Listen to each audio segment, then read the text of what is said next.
বাঙালি মানেই কিন্তু লুচি আর আলুর দম। কিন্তু এই আলুই অজান্তে আপনার শরীরে বিষ ছড়িয়ে দিচ্ছে। কিভাবে? চলুন সেটা বলছি।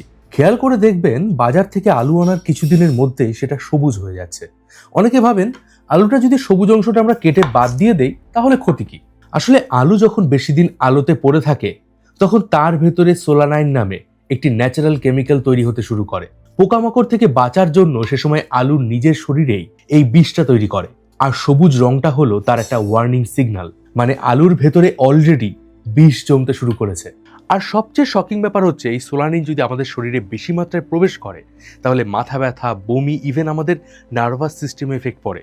ইভেন অনেকের অতিরিক্ত সোলানিনের কারণে মৃত্যুও হয়েছে।